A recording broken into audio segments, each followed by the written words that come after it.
ज्योति जग जाए, विरह की आग लग जाए। फिर बरसे प्रेम की रिमझिम, हरि शरणम हरि शरणम। फिर बरसे प्रेम की रिमझिम, हरि शरणम हरि शरणम। नहीं दुनिया में कुछ अपना, ये सब एक रात का सपना। नहीं दुनिया में कुछ अपना, ये सब एक रात का सपना। सत्य है वह अमर प्रियतम, हरि शरणम हरि शरणम। सत्य है वह अमर प्रियतम, हरि शरणम हरि शरणम। हरि शरणम हरि शरणम हरि शरणम हरि शरणम। हरि शरणम हरि शरणम हरि शरणम हरि शरणम। यही है विनती अपनी, यही है प्रार्थना अपनी। यही है विनती अपनी, यही है प्रार्थना अपनी। यही है जोस्तजू अपनी, यही है आरज़ू अपनी। यही है जोस्तजू अपनी, यही है आरज़ू अपनी। प्रभु का हो के निकले गम, हरि शरणम हरि शरणम। प्रभु का हो के निकले दम, हरि शरणम हरि शरणम। हरि का हो के निकले गम, हरि शरणम हरि शरणम।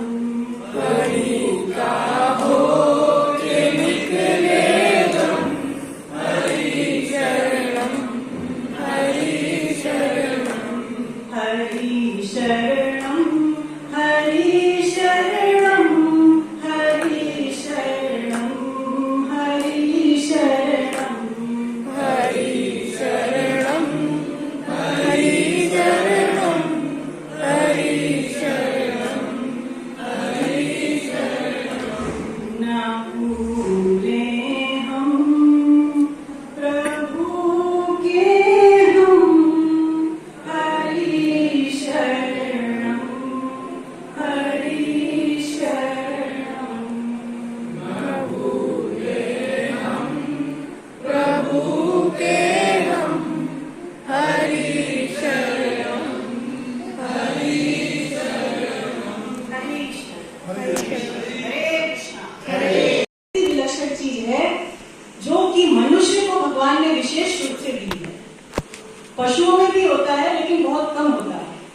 पशुओं का जो विवेक होता है वो इसी में उसका प्रयोग करते हैं कि बस खाना खा लें, आराम से सो जाएं, अच्छी तरह से जो है एक जगह पर बैठे रहें, बस इसी में करते हैं। और इसी तरह देवताओं में भी है, लेकिन देवताओं का जो विवेक है वो भोग भोगने के काम में लेते हैं। पर मनुष्य को जो भगवान ने विवेक दिया, उससे वो न केवल उसको अपने भोगों में यूज कर सकता है कि भोग कैसे भोगे जाएं, अभी तो उससे वो भगवान की प्राप्ति अथवा विलक्षण प्रेम की प्राप्ति के बारे में भी सोच सकता है कि उसको कैसे पाया जाए। देखिए भागवतम ने एक बात कही है कि यदि किसी भी मनुष्य के अंदर ऐसी जिज्ञासा पैदा हो जाती है कि मैं कौन हूँ वास्तव में, मैं वास्तव में कौन हूँ और मैं कहाँ से आया हूँ और मैं इसके बाद कहाँ जाऊंगा, ये तीनों वास्तविक जिज्ञासाएं होती हैं। तो अगर ऐसी इस प्रकार की जिज्ञासाएं आ जाती हैं तो फिर वो उससे भगवान के प्रति प्रेम पैदा करा देती हैं, भगवान से उसका मिलन करा देती हैं।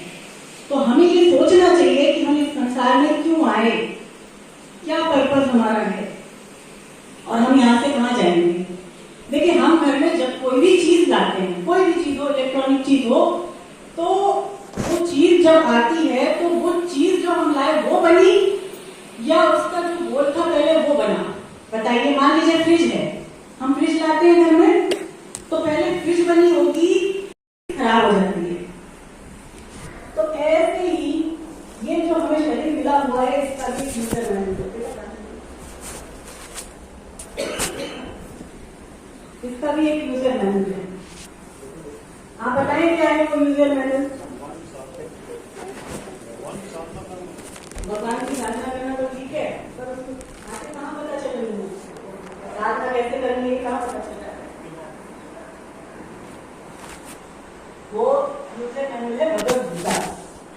क्या है? भगवद गीता। जोर से बोले, भगवद गीता। तो भगवद गीता ही एक ऐसा ग्रंथ है, एकमात्र ऐसा शास्त्र है जिसमें हमें पता चलता है कि जीवन को कैसे जीना है, ये जो हमें शरीर मिला है इसका कैसे सदुपयोग करना है, कैसे अपना उद्धार करना है। अच्छा, हम सभी सुख चाहते हैं, खुशी चाहते हैं ना?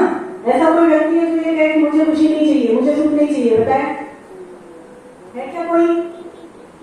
कोई नहीं है। तो सुख मिलता है क्या? सुख मिलता है? जैसा सुख चाहते हैं तो मिल जाता है? नहीं मिलता है।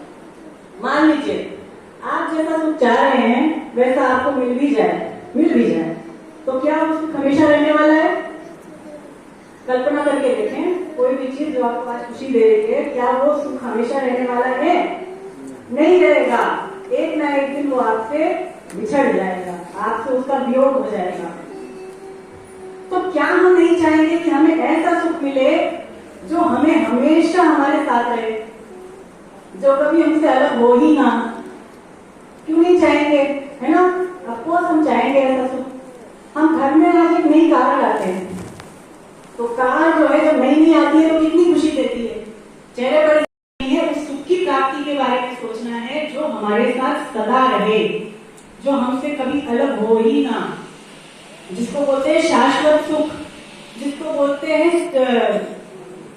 चेतन सुख, है ना? तो ऐसा जो सुख है, जो अविनाशी है, जो सदैव रहने वाला है, क्या हम नहीं चाहेंगे कि हम उसको पाएं? बिल्कुल पाएंगे। तो हम वो सुख पाए कहां से? वो सुख एकमात्र जहां मिल सकता है वो है श्री भगवान। भगवान से जब जुड़ेंगे, भगवान की वाणी से जब जुड़ेंगे, तो फिर हमें एक ऐसा सुख मिलेगा, एक ऐसा आनंद मिलेगा जो कभी खत्म नहीं होगा। खत्म तो होगा ही नहीं, लेकिन वो बढ़ता चला जाएगा प्रति क्षण, जिसको बोलते हैं बढ़ने वाला आनंद। तो ऐसे सुख की प्राप्ति के लिए हमें चेष्टा करनी चाहिए। चेष्टा तो करनी चाहिए, मिलेगा वो तो भगवान के हाथ में, है ना?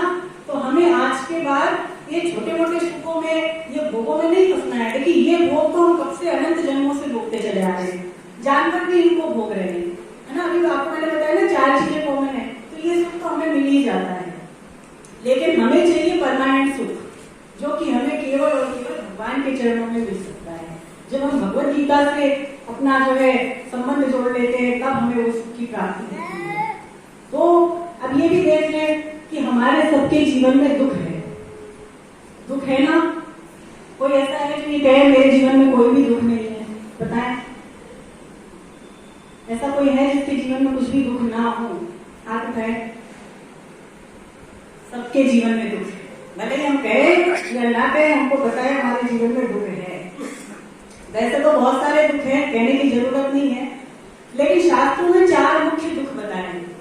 शास्त्रों में 4 मुख्य दुख बताए हैं जिससे हम स्वयं नहीं निपट सकते। कौन कौन से हैं वो 4 दुख? जब है तो क्या होता है, उसमें क्या हालत होती है? कोई ऐसा व्यक्ति नहीं है जो मरना चाहता हो।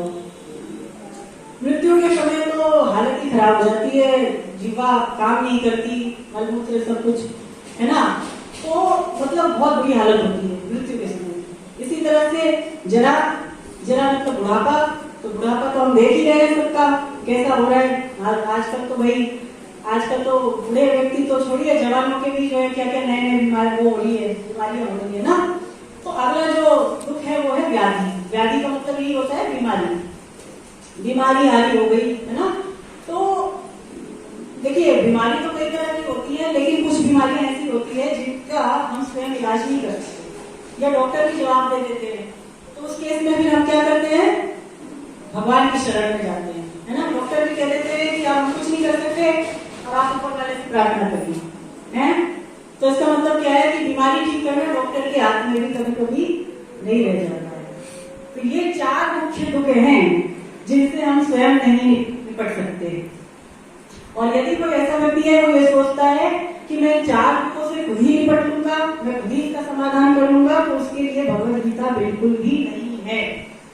आप ये साफ साफ अपने दिमाग में बात बैठा लीजिए कि वो व्यक्ति जो ऐसा मानते हैं कि वो संसार में सुखी हैं, उनको किसी प्रकार का दुख नहीं है, तो उनके लिए भगवद गीता बिल्कुल भी नहीं है। भगवद गीता किसके लिए है? केवल उन्हीं लोगों के लिए है जो ये मानते हैं कि हाँ मेरे को कुछ भी होता है, अच्छा हो रहा है, बुरा हो रहा है, सब भगवान की मर्जी से हो रहा है। ये मान ले कि ठाकुर जी की मर्जी से हो रहा है और हमको जरा भी भयभीत होने की आवश्यकता नहीं है। जो परिस्थिति आई है जैसी, वो वैसी की वैसी चली भी जाएगी। तो बिल्कुल भी हमें चिंता नहीं करनी चाहिए। एक बच्चा था, वो अपने पिताजी के साथ मेले में गया तो मेले में बड़ी भीड़ होती है। तो उसके पिताजी ने कहा बच्चे से कि बेटा तू मेरा हाथ पकड़ ले, नहीं तो इतनी भीड़ है तो कहीं खो जाएगा। तो बच्चे ने क्या जवाब दिया जानते हैं? उसने कहा पिताजी मैं आपका हाथ नहीं पकड़ूंगा, आप मेरा हाथ पकड़ लीजिए, क्योंकि क्या होगा अगर मैंने आपका हाथ पकड़ा तो हो सकता है कि मेरा हाथ आपसे छूट जाए इतनी भीड़ में, लेकिन यदि आप मेरा हाथ पकड़ेंगे तो क्या होगा, आप नहीं छोड़ेंगे। ये होता है विश्वास, ये होती है श्रद्धा कि यदि हमारे जीवन में कुछ भी हो रहा है और हमारा विश्वास पक्का है कि नहीं भगवान हमें संभाल लेंगे, ये सब कुछ भगवान का ही दिया हुआ प्रसाद है, तो क्या होगा, कुछ भी बुरा नहीं होगा। उसके अलावा आप सबको मानते हैं, अच्छी बात है, मानना भी चाहिए। देखिए हमें दूसरों को मान तो देना है, लेकिन हमें उनसे कुछ मांगना नहीं। मतलब हम अगर हमारे मन में मान लीजिए किसी एक भगवान के प्रति विशेष श्रद्धा है, तो हम बाकी देवी देवताओं का अपमान न करें, उनको ही मान ले, लेकिन हमें उनसे कुछ मांगना नहीं ना, ये बहुत जरूरी है। और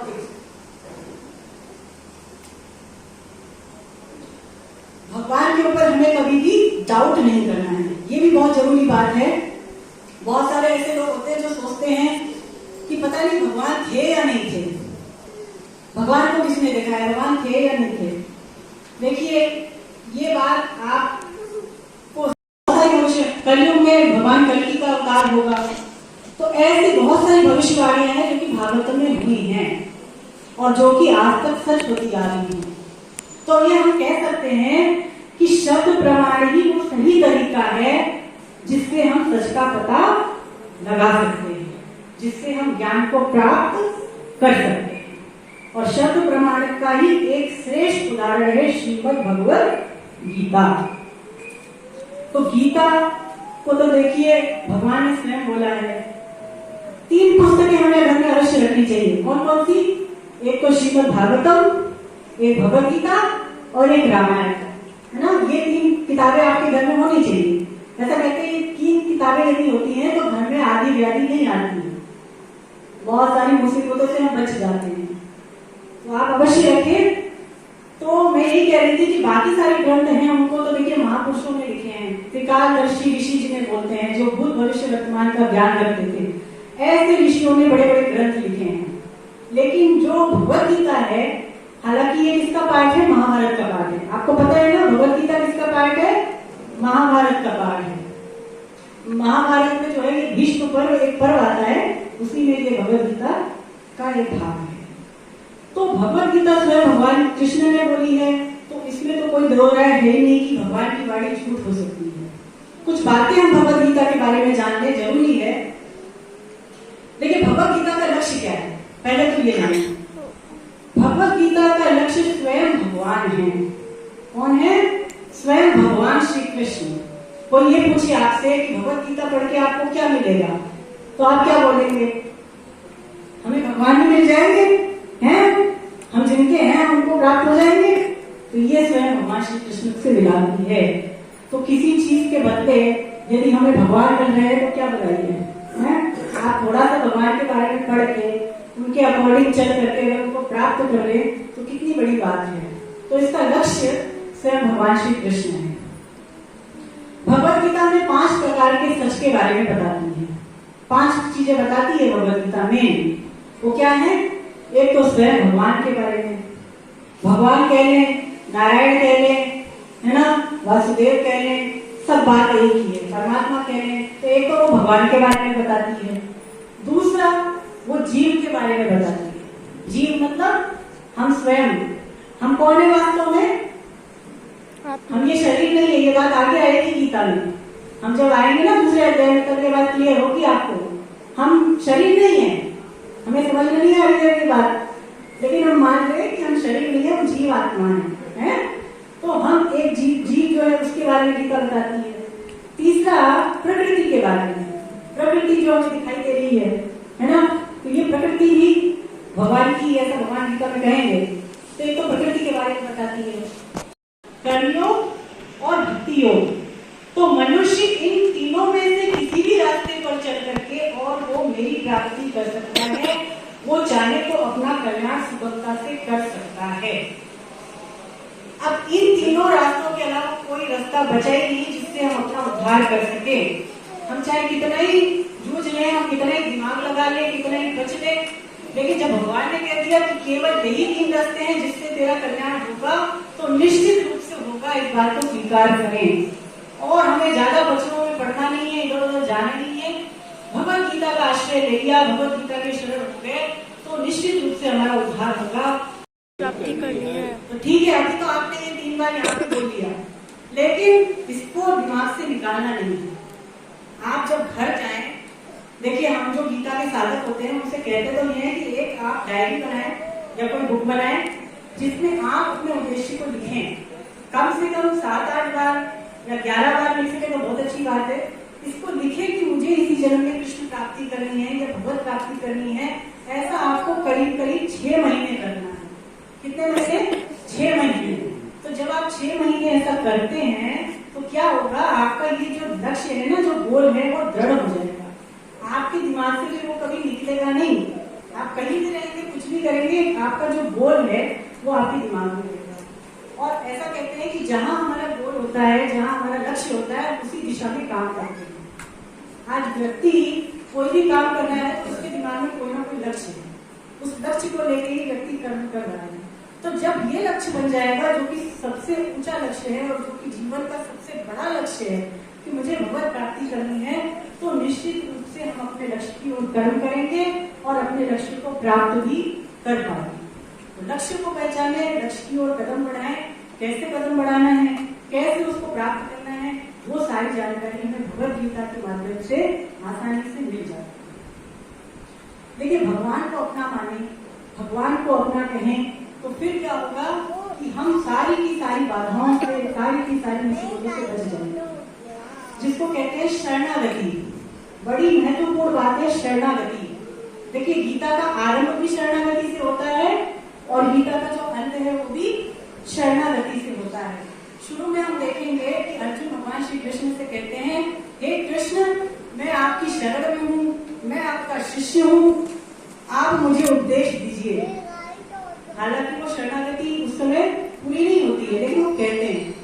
और अंत में भी अर्जुन कहते हैं, हे प्रभु, हे कृष्ण, आप जैसा कहेंगे मैं वैसा करूंगा।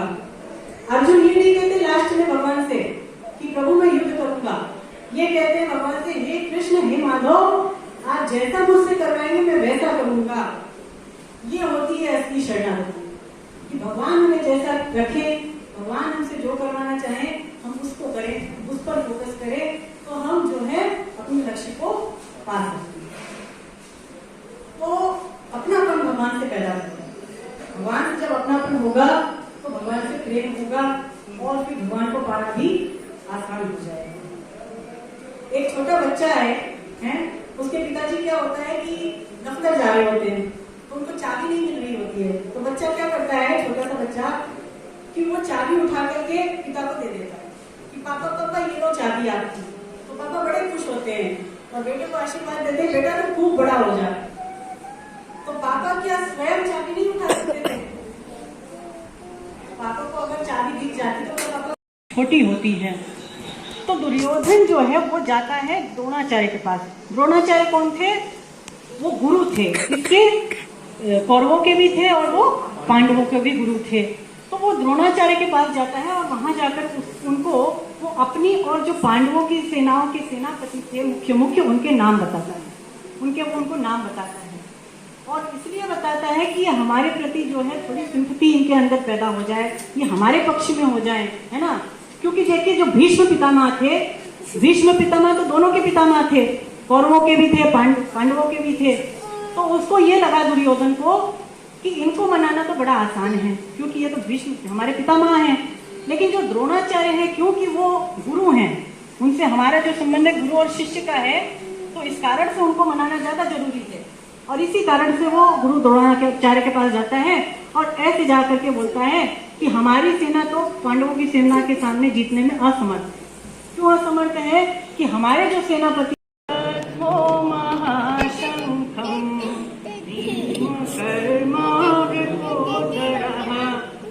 अंतर्यामी भगवान श्री कृष्ण ने 5 जन्य नामक तथा धनंजय अर्जुन ने देवदत्त नामक शंख बजाया और भयानक कर्म करने वाले वृकोदर भीम ने पौंड नाम का शंख बजाया। तो अब क्या हुआ कि भीष्म पितामह ने देखा कि जो दुर्योधन है वो बहुत ज्यादा हतोत्साहित हो रहा है, उसका जो उत्साह है वो डाउन हो लाए थे युद्ध करने के लिए। ऐसा कहते हैं कि उस समय एक भी राजा ऐसा नहीं था जो युद्ध में, महाभारत के युद्ध में इकट्ठा ना आया ना हो। तो सारे राजाओं को अर्जुन बुला लाए और अब उनके अंदर देखिए कैसी नर्वसनेस आ गई है, कैसे उनके अंदर कपकपी आ रही है जब वो अपने रिलेटिव्स को, अपने स्वजनों को अपने सामने खड़ा देखते हैं। बहुत सारे उनके रिलेटिव्स युद्ध करने उनके सामने आए हुए हैं, उनके चाचा, पितामह, पौत्र, पुत्र, है ना, और भी बहुत सारे रिश्तेदार वो युद्ध में जब देखते हैं अपने सामने, तो उनके अंदर ये सारी जो है कमजोरियां पैदा हो जाती है। अंग शिथिल हो रहे हैं, यानी हाथ जो है उनके कांप रहे हैं, पैरों में कपकपी आ रही है और गांडीव धनुष जो है उनका छूट रहा है। तो ये असर होता है ममता का। जब बहुत ज्यादा हमारे अंदर किसी के प्रति अटैचमेंट होता है तो हम उसके प्रति अपना डिसीजन नहीं ले पाते, सही। आप में से कई ऐसे हैं जो मतलब शायद ये सोच रखते होंगे कि भगवत गीता पढ़ रहे हैं तो पता नहीं हमें क्या क्या छोड़ना पड़ जाए, हैं। भगवान हमसे धन कहेंगे, माया को छोड़ दो, हैं, हमें कहेंगे अपने बच्चों के प्रति लगाव छोड़ दो, ममता छोड़ दो। ऐसी बात बिल्कुल भी नहीं है। गीता पढ़ने के बाद आपको कुछ छोड़ना नहीं है, उल्टा और आपको पाना ही पाना है। आपका जो भी लगाव है, जो भी अटैचमेंट है, वो आपको डाइवर्ट करना है। कहाँ करना है? भगवान के प्रति डाइवर्ट करना है। आपकी जो बच्चे के प्रति ममता है, उसी ममता को आप भगवान के प्रति डाइवर्ट करिए। बच्चा मेरा है, लेकिन किसके नाते से मेरा है? भगवान के नाते से मेरा है। जितने भी संसार में लोग हैं वो सारे मेरे अपने हैं, क्योंकि सभी परमात्मा के हैं, अंश हैं। तो ऐसे यदि हम सबका संबंध भगवान के नाते से जोड़ते हैं तो वही जो ममता हमारे अंदर जो बंधनकारी है, जो हमें फंसाने वाली है, वो हमारे लिए फिर क्या हो जाएगी? मुक्ति का साधन बन जाएगी, हमारे उद्धार का, कल्याण की सामग्री बन जाएगी। तो वही बात है कि हमें कुछ छोड़ना नहीं है। गीता हमें कुछ छोड़ने को नहीं कहती, बस बहुत ज्यादा जो हमारे अंदर किसी भी चीज के प्रति लगाव है, अटैचमेंट है, बहुत ज्यादा जो हम अपना अपना मेरा मेरा कर रहे हैं, का त्याग करके युद्ध के लिए खड़े हो जाओ।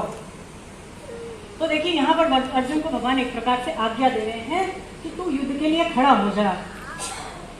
हमें यदि कोई हमारी कमियों के बारे में बताता है तो हमें उसको एक्सेप्ट करना चाहिए।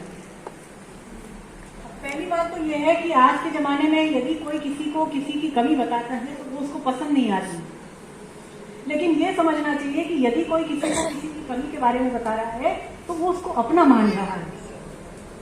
तो ये हम देखते हैं कि अर्जुन को भगवान जो बात कह रहे हैं वो इसलिए कह रहे हैं कि वो उसको अपना मानते हैं, वो उसको अपना सखा मानते हैं, है ना। तो इसीलिए अपनेपन की वजह से अर्जुन से भगवान डायरेक्ट उसको जो बात कहनी है वो उसको एक तरह से उपदेश के रूप में कह रहे हैं। कहते हैं कि युद्ध के लिए खड़ा हो जा, मतलब ये कि भगवान एक तरह से आदेश दे रहे हैं। तो ये हम आदेश किसको दे सकते हैं? जिसको हम अपना मानते हैं। हर किसी को तो हम नहीं बोलेंगे ना कि तुम भाई ऐसे करो वैसे करो। जो अपना होगा, जो हमारी बात सुनेगा, जिस पर हमको भरोसा है, उसी को तो हम ऐसे कहेंगे। तो अर्जुन क्योंकि भगवान के अपने थे, उनके सखा हैं, उनको वो अपना भक्त मानते हैं, इसलिए अब अर्जुन से कहते हैं कि भाई दूजा नहीं अपना जान लो बस हो गया भजन। दूजा नहीं अपना जान लो बस हो गया भजन।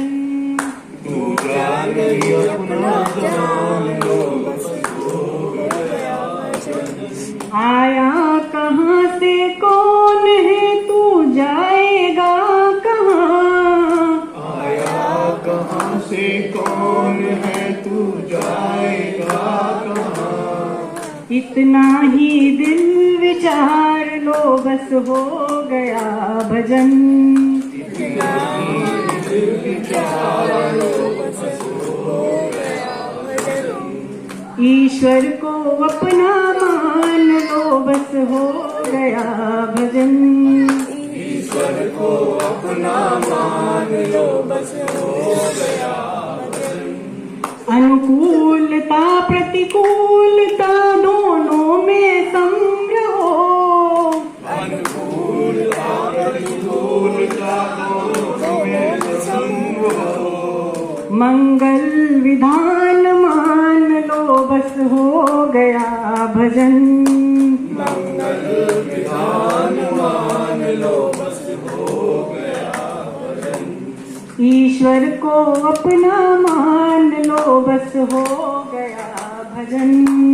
ईश्वर को अपना मान लो बस हो गया भजन। तुझको बुरा बुरा करे तू कर क्षमा सभी को। बुरा बुरा कर तू करे क्षमा सभी को। बदनीति का मत भार लो बस हो गया भजन। बदनीति का मत भार लो बस हो गया भजन। ईश्वर को अपना मान लो बस हो गया भजन। ईश्वर को अपना मान लो बस हो गया भजन। दृष्टि में तेरे खोट है दुनिया निहारती। दृष्टि में तेरे खोट है दुनिया निहारती। समता का अंजन आंज लो बस हो गया भजन। समता का अंजन आंज लो बस हो गया भजन। ईश्वर को अपना मान लो बस हो गया भजन। ईश्वर को अपना मान लो बस हो गया भजन। दूजा नहीं अपना जान लो बस हो गया भजन।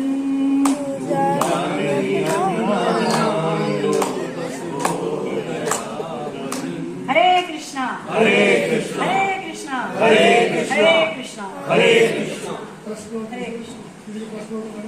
हाँ, कोई प्रश्न हो आप में से किसी साधक